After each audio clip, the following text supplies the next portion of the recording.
Hey there, it's Tara Jackson, aka Madam Money. How are you? I know you haven't seen me in a while.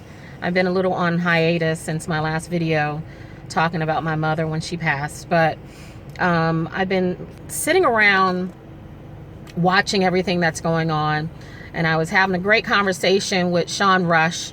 He's the editor of this fabulous magazine, Kiss. See, so wonderful. Love it, Sean. And Ryan Wilson, who is the owner and founder of the Gathering Spot in Atlanta, Georgia. And we got into this really deep debate. And of course, Sean challenged me to do this video. And Ryan said, it is my duty to do it. So this is dedicated to Sean and Ryan. I wanted to talk about this banking black and how to make banking black really matter. Because the way it's going right now, the way that we're doing it, banking black really won't matter if we don't have one component. And the component that we need to have is ownership. Ownership means own your ship. You can't make changes if you don't own things, right? So I see all of these people moving their money from a financial institution that they don't own, they don't have stock in, but they're putting it into another financial institution that they don't own just because it's black.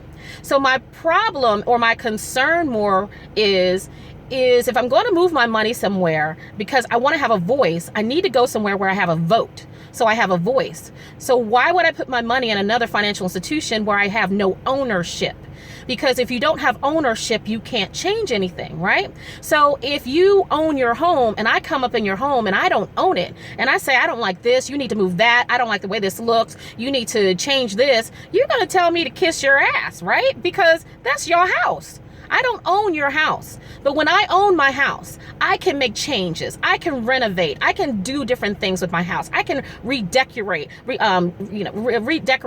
anything that I want in my house. I can add on different things. I can take away things. I can even rent it out because I own it. When you own things, you can make changes. Just like you can't go into a restaurant and say, I don't like the decor, you need to change it. The owner's going to say, I own this, this is mine.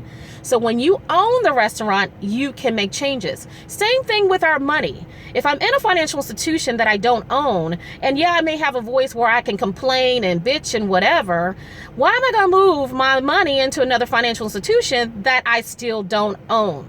So how do you make banking black really matter?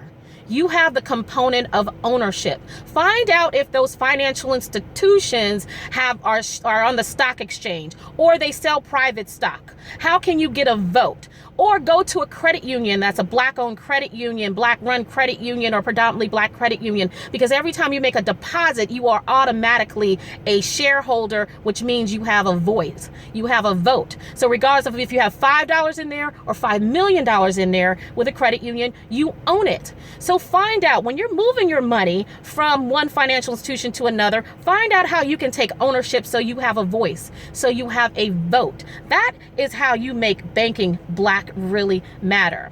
And I'm gonna tell you another thing. Really wealthy African Americans that want to support banking black, I guarantee you they are not taking all of their money out of traditional banks and putting them in black banks.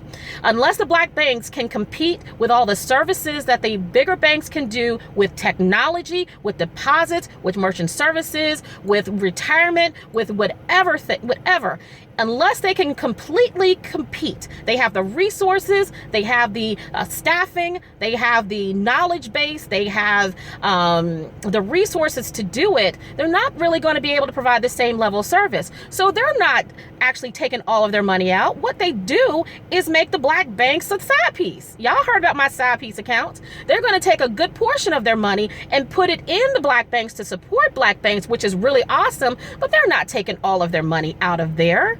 Because what most people are going to do, if you take all of your money out of a traditional financial institution and you don't have a purpose or plan for it, you're going to go to the black bank and they may not be able to provide the same level of care or services. You're going to get pissed off and then you're going to go right back.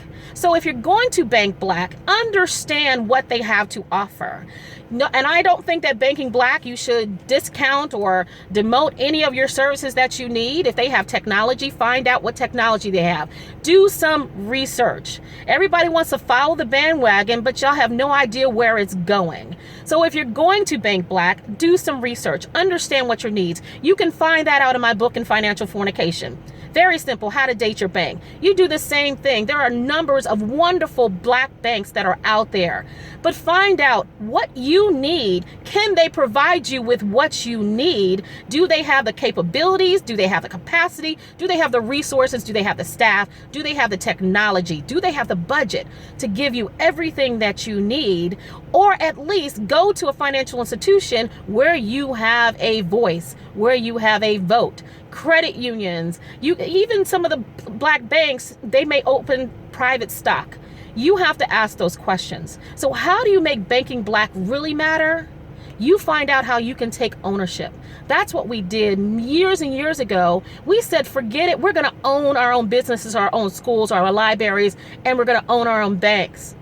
And they burnt it down. This time we have something different. We can do it smarter. We can do it how it really matters. So bank black strong, but make sure you bank black with ownership. All right. This is Tara Jackson, aka Madam Money. I am hoping to help you make money movements really matter.